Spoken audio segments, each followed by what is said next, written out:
Hello everyone, welcome to Exadmy redefining education. आज का video है पॉलिटी के ऊपर और polity for UPSC and state PCS. When did the British come to India? British India में कब आई? The British came to India in 1600 as traders in the form of East India company. जो British थे वो India में 1600 में आए थे ट्रेडर्स के फॉर्मेट में, और कंपनी आई थी जो कंपनी का नाम था east India company. What right did East India Company have and who granted the right? East India company के पास कौन से राइट थे और उनको ये राइट किसने दिया था? The East India company had the exclusive right of trading in India under a charter granted by queen Elizabeth one. East India company के पास भारत में ट्रेड करने के राइट्स थे और ये राइट उनको क्वीन एलिजाबेथ वन ने दिया था with the help of charter. When did the company obtain diwani? Company को दीवानी कब मिली? 1765। In 1765 the East India Company obtained diwani, rights over revenue and civil justice of Bengal, Bihar and Orissa. So East India Company को 1765 में दीवानी राइट्स मिले थे, मतलब rights over revenue and civil justice, और कहाँ कहाँ के? Bengal, Bihar and Orissa. What happened during the sepoy mutiny in 1858? Sepoy mutiny जो 1858 में हुआ था, उससे क्या हुआ था? During the sepoy mutiny the British crown assumed direct responsibility for the governance of India and continued ruling it till 15 August 1947। Sepoy mutiny जो 1858 में हुआ था, उस टाइम के बाद से ब्रिटिश क्राउन जो थे उन्होंने इंडिया में गवर्नेंस की रिस्पॉन्सिबिलिटी ले ली, और कब तक रूल किए थी? जब तक हमको पूरी तरह से इंडिपेंडेंस न मिल गया, that is 15 August 1947। When did the constituent assembly form? Constituent assembly कब फॉर्म हुआ था? Constituent assembly was formed in 1946। Constituent assembly 1946 में फॉर्म हुआ था। When did the constitution come into being? Constitution संविधान कब लागू हुआ? 26 जनवरी 1950, 26 जनवरी 1950। When was the Regulating Act enacted? Regulating Act कब इनैक्ट हुआ? 1773 में। What is the importance of Regulating Act of 1773? Regulating Act 1773 का क्या इंपॉर्टेंस है? The importance of Regulating Act of 1773 are: it marked the initial effort by the British government to oversee the East India Company's operations in India। जो east India company Bharat में आई थी, उसके efforts को, मतलब उसके देख रेख देखने के लिए कि कंपनी किस तरह से फंक्शन करती है, वो ब्रिटिश गवर्नमेंट ने ओवरसी किया। It acknowledge the political and administrative roles of the company.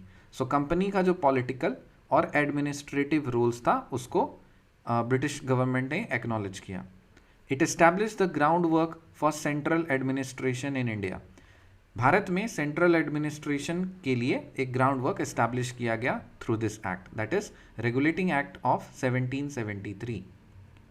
Who was the first governor general of Bengal? Governor general of Bengal, पहले गवर्नर जनरल ऑफ बंगाल कौन थे? Lord Warren Hastings. Who was the first governor general of Bengal? Lord Warren Hastings. ये इनका photo है। When was Lord Cornwallis appointed as the Governor General of Bengal? Lord Cornwallis को governor general of Bengal कब बनाया गया? 1786 में। When was Lord Cornwallis appointed as the Governor General of Bengal? 1786। When was the Pitt's India Act enacted? Launched। Pitt's India Act कब launch किया गया? 1784 में। When was the Pitt's India Act launched? 1784। What are the key provisions of the Regulating Act? जो Regulating Act 1773 में लागू हुआ था, उसके क्या क्या provisions थे? The key provisions are: it renamed the Governor of Bengal as the Governor General of Bengal and established an executive council of 4 members to assist the Governor General। तो पहला प्रोविजन रेगुलेटिंग एक्ट 1773 का ये था कि उन्होंने, इस act ने governor general of Bengal को रीनेम कर दिया गवर्नर जनरल ऑफ बंगाल, और साथ ही साथ एक एग्जीक्यूटिव काउंसिल का गठन हुआ जिसमें 4 मेंबर्स थे जो वो काउंसिल का काम क्या था, गवर्नर जनरल को हेल्प करना, असिस्ट करना. It brought the governors of Bombay and Madras presidencies under the authority of the Governor General of Bengal. So Bombay presidency और मद्रास प्रेसिडेंसी के जो गवर्नर थे उनको भी गवर्नर जनरल ऑफ बंगाल के अंडर लेकर के आ गया है. साथ ही साथ जो गवर्नर्स ऑफ बंगाल बॉम्बे और मद्रास थे उनके इंडिपेंडेंस को ख़त्म कर दिया गया. इसका मतलब ये हुआ कि जितने भी गवर्नर्स थे वो सब का हेड बना दिया गया गवर्नर जनरल ऑफ बंगाल को. और बॉम्बे प्रेसिडेंसी और मद्रास प्रेसिडेंसी किसके अंडर आ गई, बंगाल प्रेसिडेंसी के अंदर, और उसका हेड कौन था, governor general of Bengal. It set up a supreme court in Calcutta with a chief justice and 3 other जजेस. सो कैलकाटा में सुप्रीम कोर्ट का फॉर्मेशन हुआ जिसमें एक चीफ जस्टिस थे और 3 अदर जजेस थे. It prohibited east India company servants from participating in the private trade और एक्सेप्टिंग गिफ्ट्स और bribes from the locals. So East India Company को इस एक्ट ने प्रोहिबिट कर दिया कि ईस्ट इंडिया कंपनी के जो सर्वेंट्स थे वो प्राइवेट ट्रेड में पार्ट नहीं ले सकते थे, कोई भी गिफ्ट्स को एक्सेप्ट नहीं कर सकते थे, या फिर कोई भी घूस, कोई भी ब्राइब लोकल से नहीं ले सकते थे. It enhanced the British government's control over the company by requiring the court of directors to report on the company's revenue, civil and military affairs in India members to assist. तो इस act ने क्या किया, British government का control company के ऊपर बढ़ा दिया और जो कोर्ट ऑफ डायरेक्टर्स थे उनका सारा रिपोर्ट ये गवर्नमेंट लेती थी कि कंपनी का क्या रेवेन्यू है, कंपनी के क्या सिविल अफेयर्स चल रहे हैं, मिलिट्री अफेयर्स चल रहे हैं, इन सब का कंट्रोल और इन सब का ऑपरेशंस और डीलिंग ब्रिटिश गवर्नमेंट करने लगी through this act of regulating act 1773. What is the amending act of 1781 also known as? Amending act of 1781 को और क्या बोला जाता है? Amending act of 1781 is also known as act of settlement. Amending act of 1781 को act of settlement भी बोला जाता है. Why did the British passed the amending act of 1781? British ने amending act 1781 क्यों पास किया था? In a bid to rectify the defects of the Regulating Act of 1773, the British Parliament passed the Amending Act of 1781. 1773 में जो Regulating Act पास हुआ था उसमें कुछ डिफेक्ट्स थे, कुछ फ्लॉज थे, उनको रेक्टिफाई करने के लिए Amending Act of 1781 लॉन्च किया गया. What are the key provisions of the Amending Act of 1781? 1781 Amending Act के क्या क्या key provisions थे? The key provisions of the Amending Act of 1781 are: it granted immunity to the Governor General, the Council and the servants of the East India Company from the jurisdiction of the Supreme Court for their official actions. तो immunity provide कर दी, मतलब immunity का मतलब power provide कर दिया गया कि governor general, council और the servants of East India company थे वो सुप्रीम कोर्ट के जुरिस्डिक्शन के अंदर नहीं आएंगे, उनका जो भी ऑफिशियल एक्शंस होगा उसके अंदर नहीं आएंगे. सो गवर्नर जनरल, काउंसिल और the servants of the East India company. It excluded the revenue related matters and issues arising from the revenue collection from the jurisdiction of the Supreme Court. So revenue related जो भी matters थे या कुछ भी issues थी revenue collection से related, वो सारे के सारे Supreme Court के दायरे से बाहर कर दिया गया. It established the Supreme Court would have jurisdiction over all the residents of Calcutta and required the court to apply the personal laws of the defendants such as Hindu or Muslim law. So it established the Supreme Court would have the jurisdiction over all residents of Calcutta. So Calcutta के जितने भी residents थे, मतलब जितने भी लोग थे, उन सब को सुप्रीम कोर्ट के दायरे के अंदर रखा गया और required the court to apply the personal laws of defendants. और it required the court to apply the personal laws of the defendants such as Hindu or Muslim law. It directed that appeals from provincial courts would be made to the Governor General in Council instead of the Supreme Court. So जो provincial courts से जो appeals हैं ना वो सारे किसके पास जाएंगे? Governor general in council के पास जाएंगे, ना कि सुप्रीम कोर्ट के पास जाएंगे. और लास्ट है, it authorized the Governor General in Council to create regulations for the provincial courts and councils. So provincial courts and councils का रेगुलेशंस को क्रिएट करने के लिए किसको ऑथराइजेशन दिया गया? गवर्नर जनरल इन काउंसिल को। What are the two demands made by Lord Cornwallis to accept that post? So Lord Cornwallis को गवर्नर जनरल ऑफ बंगाल बनाया गया था, लेकिन गवर्नर जनरल बनाने से पहले उन्होंने कुछ शर्तें रखी थी। तो उन्होंने कुछ डिमांड रखे थे कि अगर ये डिमांड फुलफिल होगा तभी वो इस पोस्ट को ग्रहण करेंगे। द टू डिमांड्स आर, पहला, he should be given the power to override the decision of his council in special cases. तो जो गवर्नर जनरल इन काउंसिल अगर कोई डिसीजन लेती है तो इनके पास वो अथॉरिटी या पावर रहना चाहिए कि कुछ स्पेशल केसेस में ये उस पावर को यूज करके उस डिसीजन को पलट सकते हैं। दूसरा, he would also be the commander in chief. तो इन्होंने बोला कि मेरे को कमांडर इन चीफ बनाओ तभी मैं गवर्नर जनरल ऑफ बंगाल बनूंगा। किसने बोला ये? लॉर्ड कॉर्नवालिस ने। When was the first charter act passed? पहला चार्टर एक्ट कब पास हुआ? 1793। तो मैं ये सजेस्ट करूंगा चार्टर एक्ट का पूरा ही सीरीज याद रख लो। 1793 में पहला, फिर नेक्स्ट है 1813 में, फिर नेक्स्ट है 1833 में, फिर 1853 में। तो charter act 1793, charter act 1813, charter act 1833 और चार्टर एक्ट 1853। 1793, 1793, 1813, 1833 और 1853।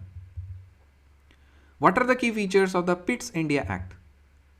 पिट्स इंडिया एक्ट कब लॉन्च हुआ? 1784 में। और उसके कुछ फीचर्स थे। It recognised the distinction between the commercial and political functions of the East India Company. So East India Company पहले सारी काम करती थी, लेकिन पिट्स इंडिया एक्ट आने के बाद इसने ये क्या हुआ, इनका फंक्शंस को सेपरेटली डिस्टिंग्विश किया, रिकॉग्नाइज किया गया कि इनका कमर्शियल फंक्शन क्या है कंपनी का और पॉलिटिकल फंक्शन क्या है कंपनी का। It entrusted the court of directors with managing commercial affairs while establishing a new body called the Board of Control to oversee the political affairs, creating a system of dual governance. तो पिट्स India act के से dual system, एक concept आया system of dual governance का। और इन्होंने क्या बोला कि जो कोर्ट ऑफ डायरेक्टर्स है ना, जो कि मैनेज करते हैं कमर्शियल अफेयर्स को, ठीक है। सो कोर्ट ऑफ डायरेक्टर्स क्या करेंगे? कंपनी के जो कोर्ट ऑफ डायरेक्टर्स हैं वो कंपनी के कमर्शियल अफेयर्स को मैनेज करेंगे। और पॉलिटिकल अफेयर्स को मैनेज करने के लिए एक नया बॉडी बनाया गया जिसका नाम था बोर्ड ऑफ कंट्रोल। समझ में आया? बोर्ड ऑफ कंट्रोल एक बॉडी बनाया गया जो कि कंपनी के पॉलिटिकल अफेयर्स को हैंडल करती थी, और कोर्ट ऑफ डायरेक्टर्स जो थे वो कंपनी के कमर्शियल अफेयर्स को हैंडल करते थे। It granted the board of control the authority to supervise and direct all civil and military operations as well as the revenue of the British territories in India. So पिट्स India act से board of control जो कि political affairs को control करती थी, अब आप समझ लीजिए कि पॉलिटिकल अफेयर्स किसका मतलब, इसके अंदर सब कुछ आ जाएंगे। तो बोर्ड ऑफ कंट्रोल जो कि पॉलिटिकल अफेयर्स को कंट्रोल करती थी, इसको पावर दिया गया कि ये जितने भी सिविल ऑपरेशंस हैं या मिलिट्री ऑपरेशंस हैं उन सब को ये अथॉराइज करेंगे, मतलब इसको सुपरवाइज करेंगे। और साथ ही साथ जितने भी रेवेन्यू का जितना भी सारा डीलिंग्स होगा ब्रिटिश टेरिटरीज, भारत के ब्रिटिश टेरिटरीज में, उन सब का कंट्रोल किसके पास रहेगा? बोर्ड ऑफ कंट्रोल के पास रहेगा। What is the importance of Pitt's India Act? Pitt's India Act का क्या महत्व है? What is the importance of Pitt's India Act? Firstly, पहला महत्व ये है, it referred to the company's territories in India as the British possessions in India for the first time. So पहली बार officially ये डिक्लेयर किया गया कि कंपनी के जो टेरिटरीज इंडिया में हैं उनको ब्रिटिश पोसेशंस इन इंडिया बोला गया, मतलब those are occupied by the British. अब उनका ओनर कौन है? ब्रिटिश है, ब्रिटिश ने ऑक्यूपाई कर लिया, उनको पोसेस किया है। Secondly, it granted the British government supreme control over the companies affairs and administration in India. और दूसरा इंपॉर्टेंस ये है पिट्स इंडिया एक्ट का कि इन्होंने, इस एक्ट ने ब्रिटिश गवर्नमेंट को सुप्रीम कंट्रोल प्रोवाइड कर दिया, जो कंपनी के अफेयर्स और एडमिनिस्ट्रेशन है उनके ऊपर इनको सुप्रीम कंट्रोल प्रोवाइड कर दिया गया। किसको प्रोवाइड किया गया? ब्रिटिश गवर्नमेंट को। Why was the act of 1786 enacted? 1786 का एक्ट क्यों इनैक्ट किया गया? The act of 1786 was enacted to make both the provisions of Lord Cornwallis. तो लॉर्ड कॉर्नवालिस ने 2 शर्तें रखी थी। आपको अभी जस्ट पहले हम लोगों ने सीखा कि इन्होंने क्या बोला था, यहाँ पे हम लोग थोड़ा देर पहले हम लोगों ने पढ़ा था कि पहला, he should be given the power to override the decision of the council in special cases, कि गवर्नर जनरल इन काउंसिल का कोई भी अगर डिसीजन रहेगा उनके, लेकिन कॉर्नवालिस के पास ये अथॉरिटी पावर रहनी चाहिए कि स्पेशल केसेस में उस डिसीजन को पलट सकते हैं। और दूसरा, इनको कमांडर इन चीफ बनाना है। तो इनका ख्वाहिश को पूरा करने के लिए 1786 का एक्ट को इनैक्ट किया गया था। ठीक है। When was the second charter act पास? जैसे हमने बताया वो सीरीज आपको याद रखना है, 1793, 1813, 1833 और 1853। सो 1813। What are the features of charter act of 1793? 1793 के चार्टर एक्ट के क्या फीचर्स हैं? इसका फीचर्स है, it expanded the authority granted to Lord Cornwallis over his council to all future governors general and governors of presidencies. तो इस act ने authority grant की किसको? लॉर्ड कॉर्नवालिस को, over his council to all future governor generals and governors of presidencies. It increase the powers and control of the governor general over the governments of subordinate presidencies like Bombay and Madras. So Bombay और Madras presidency subordinate presidencies हो गए। किसके under? Main presidency कौन था उस समय? Bengal presidency. It extended the East India Company's trade monopoly in India for another 20 years. So इस act, that is charter act 1793 ने क्या किया? कंपनी का एक मोनोपोली ट्रेड लॉन्च कर दिया कि अगले 20 साल तक सिर्फ ईस्ट इंडिया कंपनी ही ट्रेड करेगी इंडिया के साथ में। ठीक है, और कोई नहीं। It specified that the commander in chief would not automatically be a member of the governor general's council unless appointed to that position. और इसने एक स्पेसिफिकेशन डाल दिया कि it specified that the commander in chief would not automatically be a member of the governor general's council unless appointed to that position. So governor general in council मतलब जो governor general's council होगा उसका जो member होगा, unless मतलब उसका जो commander in chief होगा ऑटोमेटिकली उसका मेंबर नहीं होगा जब तक कि उसके मेंबर को मतलब अलग से अपॉइंट ना किया गया है, उस पोस्ट के लिए अपॉइंट ना किया गया हो। It determined that the members of the board of control and their staff would be paid from Indian revenues going forward. तो ये भी डिटरमिन किया गया चार्टर एक्ट 1793 के से कि जो बोर्ड ऑफ कंट्रोल है ना और उसके स्टाफ हैं। बोर्ड ऑफ कंट्रोल का मतलब जो एक नया बॉडी फॉर्म हुआ था पॉलिटिकल अफेयर्स को मैनेज करने के लिए, उसमें जितने भी मेंबर्स थे उनकी सैलरी कहाँ से जाएगी? इंडियन रेवेन्यू से जाएगी। When was the third charter act passed? ये भी हमने सीरीज सीख लिया है, 1793, 1813, 1833 और 1853। सो थर्ड चार्टर एक्ट का पास हुआ 1833 में। How did the Charter Act elevate the Governor General of Bengal? The Charter Act elevated the Governor General of Bengal to the position of Governor General of India, granting them complete civil and military powers. ये हम लोगों ने देखा कि charter act से governor general of Bengal को, मतलब ये जो गवर्नर जनरल ऑफ बंगाल हैं उनको क्या बनाया गया? गवर्नर जनरल ऑफ इंडिया बना दिया गया। मतलब पोजीशन क्या हो गया? बंगाल से, मतलब Bengal is the central controlling power. अब ये पूरे भारत को गवर्नर जनरल कंट्रोल करेंगे। Granting them complete civil and military powers, तो इनको पूरा सिविल पावर और मिलिट्री पावर ग्रांट हो गया इस एक्ट से। What are the features of the charter act of 1813? 1813 के चार्टर एक्ट से के क्या क्या फीचर्स हैं? It abolish the East India company's trade of monopoly in India, opening Indian trade to all the British merchants. However, the company still maintained a monopoly over tea trade and trade with China. तो यहाँ पे इससे just पहले हम लोगों ने ये देखा कि फीचर्स क्या क्या थे कि it extended the East India company's trade monopoly in India for another 20 years. So charter act of 1793 ने क्या बोला कि अगले 20 साल तक ईस्ट इंडिया कंपनी ही ट्रेड करेगी। लेकिन जो नेक्स्ट चार्टर एक्ट था ये 1813, इसने क्या बोला कि मोनोपोली अब खत्म हो गई, कि ब्रिटिश में से कोई भी ब्रिटिश मर्चेंट्स ट्रेड कर सकता है। ठीक है, however the company still maintained a monopoly over T trade, लेकिन चाय की ट्रेड पे कंपनी ईस्ट इंडिया कंपनी का फिर भी मोनोपोली रहा, और चाइना से ट्रेड करने के लिए फिर भी कंपनी का ही मोनोपोली रहा। मतलब ईस्ट इंडिया कंपनी को छोड़ करके चाइना के साथ कोई और ट्रेड नहीं कर सकता, और ईस्ट इंडिया कंपनी को छोड़ करके टी ट्रेड में कोई और पार्टिसिपेशन नहीं कर सकता। लेकिन बाकी सब जगह से ईस्ट इंडिया कंपनी का ट्रेड मोनोपोली को ख़त्म कर दिया गया। It establish the British crown sovereignty over the company's territories in India. तो जहाँ जहाँ भी कंपनी एस्टैब्लिश थी, कंपनी की टेरिटरीज जहाँ जहाँ इंडिया में फैली थी, उन सब का सोवरेनिटी किसको एस्टैब्लिश किया गया? ब्रिटिश क्राउन को।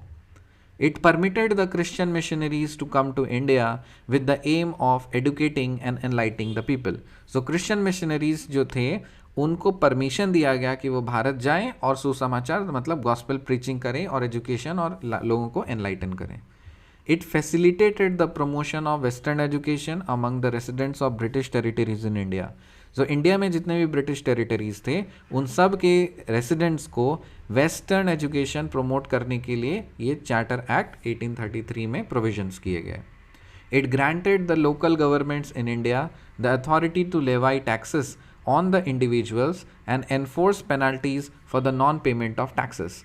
तो इस एक्ट ने भारत में जो लोकल गवर्नमेंट्स थे उनको ये अथॉरिटी दी गई कि आप इंडिविजुअल्स पे टैक्सेस को लगा सकते हो, मतलब आप कर को लगा सकते हो, और जिसने भी टैक्स नहीं दिया है उनको उन पे पेनल्टीज भी लगा सकते हैं। Who was the first governor general of India? अभी तक हम लोग ने सीखा था गवर्नर जनरल ऑफ बंगाल, अभी आ गए हैं क्या? Governor general of India. So पहला गवर्नर जनरल ऑफ इंडिया कौन था? Lord William Bentinck. How did the charter act of 1833 transform the East India company? अब चार्टर एक्ट ऑफ 1833 ने ईस्ट इंडिया कंपनी को किस तरह से ट्रांसफॉर्म किया? The charter act of 1833 transformed the East India Company from a commercial entity into a purely administrative body, with the company's territories in India being held in trust for His Majesty, his heirs and successors. So charter act of 1833 ने क्या किया?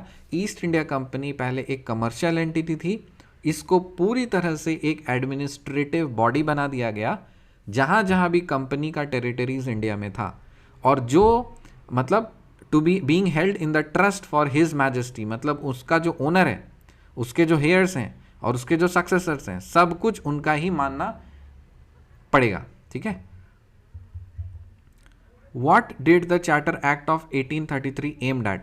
Charter act 1833 ने क्या aim किया?